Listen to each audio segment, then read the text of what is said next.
ഞങ്ങളിന്ന് പറശ്ശിനിക്കട മുത്തംകാവിലേക്കുള്ള യാത്രയിലാണ്. രാവിലെ ഏകദേശം 6:30 കൂടി തന്നെ ഞങ്ങൾ ഇറങ്ങി. പിന്നെ കോഴിക്കോട് മലപ്പുറം ഭാഗത്ത് നിന്ന് സ്വന്തം വണ്ടിയിൽ പറശ്ശിനിക്കടയിൽ പോകാൻ ആരെങ്കിലും തീരുമാനിച്ചിട്ടുണ്ടെങ്കിൽ ഒരു കാരണവശാലും വടകര കൊയിലാണ്ടി റൂട്ട് തിരഞ്ഞെടുക്കരുത്. കാരണം അത്രയും തകർന്ന് കിടക്കുകയാണ് അവിടുത്തെ റോഡ്. നിങ്ങൾ പോകുന്നത് പുറക്കാട്ടേരി വഴി ഉള്ളിയേരി, കുറ്റ്യാടി, നാദാപുരം വഴി പറശ്ശിനിക്കടയിലേക്ക് പോകുകയാണ് നല്ലത്. ഏകദേശം 1 മണിക്കൂർ കൂടുതൽ ഓടേണ്ടി വന്നാലും നല്ല റോഡ് വഴി നിങ്ങൾക്ക് യാത്രയാവും.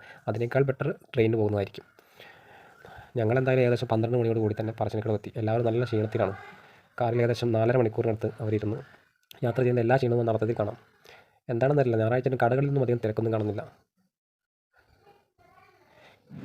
ഈ ക്ഷേത്രത്തിന് ഏറ്റവും വലിയ പ്രത്യേകത എന്ന് പറഞ്ഞാൽ ജാതി, മതം, വ്രതം, ശുദ്ധി, അശുദ്ധി ഇതൊന്നും നോക്കേണ്ട കാര്യമില്ല. നിങ്ങൾക്ക് മനസ്സുകൊണ്ട് പ്രാർത്ഥിച്ച് ഏത് സമയത്തും കടന്നു വരാവുന്ന ഒരു ക്ഷേത്രമാണ് മുത്തപ്പൻ ക്ഷേത്രം. അത് തന്നെയാണ് ഇതിൻ്റെ ഏറ്റവും വലിയ പ്രത്യേകത. ഞായറാഴ്ച ആയതുകൊണ്ട് നല്ല തിരക്കുണ്ട്. എന്നാൽ ചോറൂണിൻ്റെ സമയത്ത് അധികം ആളുകളൊന്നും ഇല്ലാത്തതുകൊണ്ട് അവിക്കുട്ടൻ്റെയും അല്ലുട്ടൻ്റെയും ചോറൂണ് പെട്ടെന്ന് കഴിഞ്ഞു.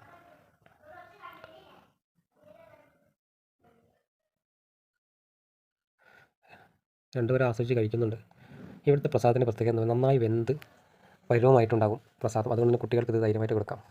നമുക്ക് ആസ്വദിച്ച് കഴിക്കുന്നുണ്ട്. ചോറൂണ് കഴിഞ്ഞ ശേഷം ഞങ്ങൾ സന്നിധിയിൽ പോയി വലം വെച്ച് പ്രാർത്ഥിച്ചു. ഇതിന് ശേഷം മുത്തപ്പൻ്റെ വെള്ളാട്ടുണ്ടായിരുന്നു, അതും ഞങ്ങൾ ആസ്വദിച്ചു. വെള്ളാട്ടിന് ശേഷമാണ് ഊട്ടുപുരയിൽ അന്നദാനം ഉണ്ടായിരുന്നത്. ഊട്ടുപുരയിൽ ഒരുപാട് കാഴ്ചകളുണ്ട് കാണാൻ. ഇത് കഴിഞ്ഞ് ഞങ്ങൾ ഊട്ടുപുരയിലാണ് പോകുന്നത്. ഊട്ടുപുരയിലെ വിശേഷം പറയാൻ ഈ ചാനൽ സബ്സ്ക്രൈബ് ചെയ്യുക, ലൈക്ക് അടിക്കുക, ബെല്ലൈക്കൺ അമർത്തുക.